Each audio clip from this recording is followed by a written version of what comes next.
इस वक्त में एक बार फिर आप सभी का स्वागत है और अब खबर उदयपुर से, जहां के नृशंस हत्याकांड ने पूरे देश को, पूरी दुनिया को कहा जाए हिलाकर रख दिया है। उदयपुर का यह हत्याकांड महज आतंकवाद नहीं है। राजस्थान के उदयपुर के कन्हैया लाल की हत्या मानवता को शर्मसार करने वाली है। सोशल मीडिया पर नूपुर शर्मा के समर्थन में पोस्ट डालने के कारण टेलर कन्हैया लाल को हत्या की धमकी दी गई थी। एक हफ्ते बाद दो युवकों ने उनकी निर्मम तरीके से नृशंस हत्या कर दी।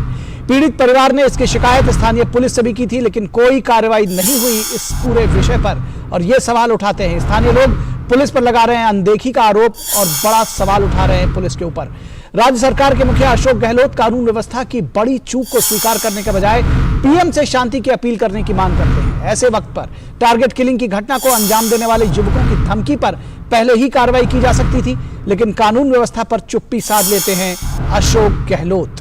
ये एक बड़ा सवाल है। लोगों का सवाल, प्रशासन की नाक के नीचे आईएसआईएस की गला काटकर हत्या को अंजाम देने की कट्टर सोच कुछ युवकों में कैसी बनी? पुलिस ने इस कट्टरता को कभी गंभीरता से क्यों नहीं लिया और क्यों नहीं जान पाई पुलिस? दोनों आरोपियों के तार दावते इस्लामी से जुड़े बताए जा रहे हैं और दावते इस्लामी दरअसल पाकिस्तान का कट्टरपंथी संगठन है जिसका कई देशों में नेटवर्क फैला हुआ है। उधर कन्हैया लाल की नृशंस हत्या के मामले में केंद्रीय गृह मंत्रालय ने एनआईए को जांच सौंप दी है। एनआईए किसी भी देश विदेशी संगठन की संलिप्तता की जांच करेगा। बीजेपी ने राज्य में कानून व्यवस्था को बदतर बताया है। तमाम सवाल उठाए हैं बीजेपी ने इस पूरे प्रकरण को लेकर। बीजेपी का आरोप है अंदरूनी सियासी कलह के कारण गहलोत सरकार कानून व्यवस्था के हर मुद्दे पर, हर घटना को सियासी एंगल देती है। देश में अमन और शांति रखने की सभी पार्टियों ने की है अपील। ये इस पूरे घटना के बाद कानून के दायरे में आरोपियों को सजा दिलाने का दिया गया है आश्वासन। तो कुल मिलाकर बड़ी खबर ये आ रही है कि वहां से लेकर के अब एनआईए इसमें आतंकी जो साजिश है उसकी जांच करेगा। क्या कुछ कहना है बीजेपी के नेता राज्यवर्धन राठौर ने, आइए सुनते हैं।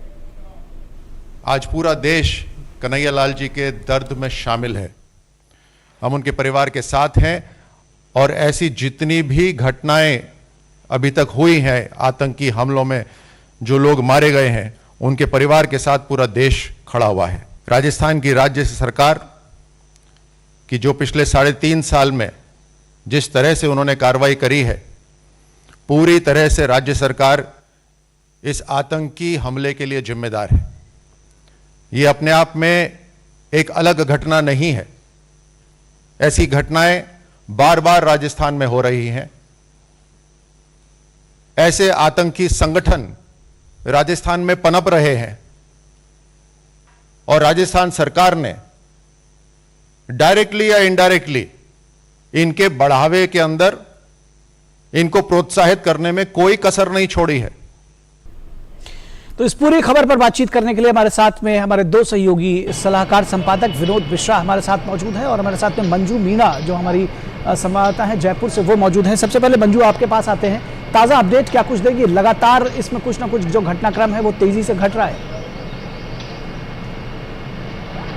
निखिल, जिस तरीके से आपने कहा कि ताज़ा घटनाक्रम में पल भर हो रहे हैं, तो उसी में मुख्यमंत्री ने अपना जोधपुर का दौरा जो है वो रद्द करके तुरंत जो है वो जयपुर आए और आज 12 बजे उन्होंने यहाँ पर आकर के एक उच्च स्तरीय बैठक ली है मुख्य सचिव और डीजीपी और डीजी इंटेलिजेंस के साथ में, जिसमें पुलिस के आला अधिकारी मौजूद थे।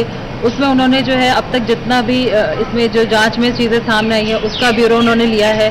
साथ ही राज्य में जो कानून व्यवस्था की जो स्थिति है उस पर उन्होंने जो है बैठक ली है। और साथ ही अभी ये सूचना आ रही है कि 3 बजे पुलिस मुख्यालय पे डीजीपी एमएल लाठर जो है वो प्रेस को जो है मीडिया को संबोधित करेंगे। तो हम उम्मीद कर रहे हैं कि उसमें जो है इस जांच में अब तक जो चीजें सामने आई है वो मीडिया के साथ शेयर करेंगे। जी निखिल, बहुत आक्रोश है मंजू इस पूरी घटना को लेकर के। जिस तरह से भीड़ उमड़ी है कन्हैया लाल के अंतिम संस्कार में, लोगों का क्या रिएक्शन है और किस तरह से अब वो चाहते हैं कि इस घटना के बाद क्या कुछ किस तरह की कार्रवाई होनी चाहिए? निखिल, आप बिल्कुल सही कह रहे हैं कि लोगों में जो है जिस तरीके से ये घटना हुई है, सोशल मीडिया पे जिस तरीके से वीडियोस और वो चीज़ें सामने आई हैं, उससे लोगों में काफ़ी आक्रोश है और लोग जो है ये जगह जगह पर जो है बीजेपी की तरफ से भी विरोध प्रदर्शन किए जा रहे हैं और साथ ही जो है लोग चाहते हैं कि इस मामले का जो है जल्दी से जल्दी खुलासा हो। जिस तरीके से ये बातें सामने आ रही हैं कि इसके जो तार हैं वो कहीं ना कहीं आतंकी संगठनों से जुड़े हो सकते हैं, तो तमाम तरह की जो रिएक्शंस हैं वो लोगों के सामने आ रहे हैं। जी निखिल। जी जी जी, आप बनी रहिए हमारे साथ में।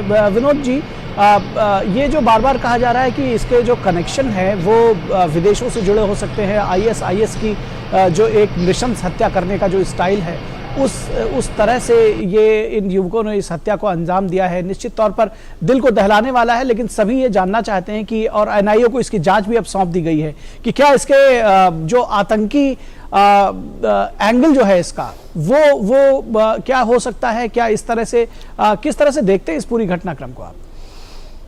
निखिल, बिल्कुल आपने सही कहा और ये एनआईए के आने के साथ ही आप ये देखें कि एक बात तो साबित हो गई है। एनआईए अभी एक एफआईआर भी दर्ज की है यूएपीए के का एक्ट के हिसाब से और उसके तहत उसकी अभी जांच की जो इन्वेस्टिगेशन है वो पूरी जिम्मेदारी भी एनआईए ने अपने हाथ में ले ली है।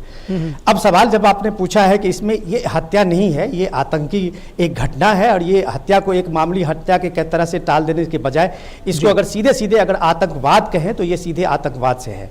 आतंकवाद इसलिए कह सकते हैं कि आप ये देखिए कि एक हफ्ता पहले वो से एक बंदे ने वहां पे एक वीडियो बनाता है और वीडियो बना के वो एक डेट फिक्स करता है कि अगले हफ्ते हम उसकी हत्या करेंगे और वो हत्या की धमकी देता है और अगले हफ्ते में वो इस तरह की नृशंस हत्या वो कर देता है और हत्या करने में अंजाम में वो कामयाब भी होता है। तो अब सवाल ये है कि वो एक बंदा जो इस तरह का एक माइंडसेट लेके बना है, उसको एक बनने में उसके कुछ ना कुछ तार होंगे जो उसको बनाया है। तो अब जब ये तार जुड़ रहे हैं तो कहा जा रहा है कि दावत इस्लामी के साथ में इसका एक कनेक्शन पहले से था। ये कहा जा रहा है कि उदयपुर का जो ये नौजवान है रियाज मोहम्मद, वो कई बार जो है नेपाल का भी दौरा कर चुका था। तो अब ये दावत इस्लामी क्या है? अब ये दावत इस्लामी के बारे में अब थोड़ा समझिए कि पाकिस्तान का ये जो संगठन है वो संगठन लगभग 100 से ज्यादा देशों में फैला हुआ है। आपको मैं याद दिला दूं कि पिछले 2011 में जब आपको याद होगा कि गवर्नर जो वहां के सलमान तासिर थे, उनकी जो हत्या हुई थी, वो उनकी हत्या इसलिए उनके सिक्योरिटी गार्ड ने कर दिया था कि सलमान तासिर ने ब्लास्फेमी के कारण एक जो महिला थी, एक क्रिश्चियन महिला थी, जिसपे यह आरोप था कि उसने इस निंदा की है और उसको फांसी की सजा दी गई थी। तो उसकी बात को उसने सलमान तासिर ने उसकी पैरवी में कहा था कि इसकी जांच होनी चाहिए कि क्या ये महिला सच बात कह रही है या महिला झूठ बोल रही है। तो उसके बजाय में उसके सिक्योरिटी गार्ड ने उसको मार दिया था। वो सिक्योरिटी गार्ड कौन था? वो मुमताज जो सिक्योरिटी गार्ड था वो दावत इस्लामी से ही जुड़ा, संगठन से जुड़ा हुआ था। तो आप देख सकते हैं कि एक संगठन जो इस तरह से अपने लोगों को तैयार करता है, जो वो एक ही फार्मूला जानता है कि उसको सर तन से जुदा, और ये फार्मूला से लेके उसने इसको तैयार किया है रियाज को। और इस तैयार करने के साथ ही आप ये देखिए कि एक मासूम आदमी कन्हैया लाल, जिसका एक बच्चा धोखे से एक ट्वीट को एक सोशल मीडिया पे उसको फॉरवर्ड करता है और उसके बाद में उसको कई बार उसको धमकियां मिलनी होती है कि तुमको जहाज से मार दिया जाएगा। वो उसकी बात जो है पुलिस के सामने में रिपोर्ट करती है, पुलिस इसको बगैर कोई जांच पड़ताल किए उसको ही इसके लिए 7 दिन के लिए उसको जेल भी मिल जाता है, वो जमानत से बाहर आता है, वो दुकान खोलता है और उसकी हत्या एकदम लोगों के सामने में डेलाइट में उसकी हत्या कर दी जाती है। तो सवाल ये है कि ये जो बनाने का, एक आतंकी को बनाने के पीछे जो इतने बड़े तार हैं, ये तार एक सवाल विनोद जी ये भी उठता है कि जो आपने कहा कि ब्रेन वॉश हुआ युवक है और इसको एक बनाने में, एक आतंकी को बनाने में, जो इस तरह का जो माइंडसेट बनाने में कि आईएसआई के साथ जुड़ करके या उस तरह से ये चीजों को किया जा सकता है। एक दिन में तो चीजें हुई नहीं होंगी, तो उसके लिए भी कहीं ना कहीं पुलिस जिम्मेदार है या जो ओवरऑल जो वहां का। लेकिन मैं बीच में आपको रुकूंगा कि सवाल देखिए, सवाल ये है ये एक दिन में नहीं बनता। आप पिछले राजस्थान के 2 साल 3 साल की घटनाएं देखिए, जो वहां एक तरह से जो रेडिकलाइजेशन की बात आपको अभी हमारे राठौर जी कह रहे थे कि वो इतनी बड़ी बड़ी घटनाएं हो रही थी, इतनी रैलियां हो रही थी और ऐसी रैलियों में उसका प्रचंड प्रदर्शन हो रहा था। तो वहां के इन्वेस्टिगेशन को ये बात जांचनी चाहिए थी कि आखिर इसका फंडिंग कहां से हो रहा है। कौन वो लोग हैं जो इसको लीड करते हुए दिखते हैं। आप देखिए कि अभी हाल के दिनों में जितनी वहां पे रैलियां हुई थी, चाहे वो दशहरा की हो, चाहे दिवाली की हो, रामनवमी की हो, हर रैलियों पे एक तरह से अटैक हुआ था। तो ये इसका फंडिंग कहां से हो रहा है? तो ये स्लीपर सेल जो अचानक वहां पे कामयाब होते हुए दिख रहे थे, इसकी जांच पहले होनी चाहिए थी। इसकी जांच होनी चाहिए थी। जब कन्हैया लाल ने पुलिस में रिपोर्ट की थी तो उसकी जांच होनी चाहिए थी कि उसके धमकाने वाला और मारने की धमकी देने वाला। आपको लगता है विनोद जी कि ये जो पूरी वोट बैंक की पॉलिटिक्स है राजस्थान में, इसकी वजह से सरकार कहीं ना कहीं तुष्टीकरण करने की वजह से, उसकी नीति पर चलने की वजह से ये इतना बड़ा जो पूरा ये घटनाक्रम और ये जो चीजें माइंडसेट और ब्रेन वॉश जिसकी हम बड़ी बड़ी बातें कर रहे हैं, ये सब कहीं ना कहीं सरकार के एक इनएक्टिव होने की वजह से या जानबूझ करके चुप्पी साधे रहने की वजह से ऐसी हुआ?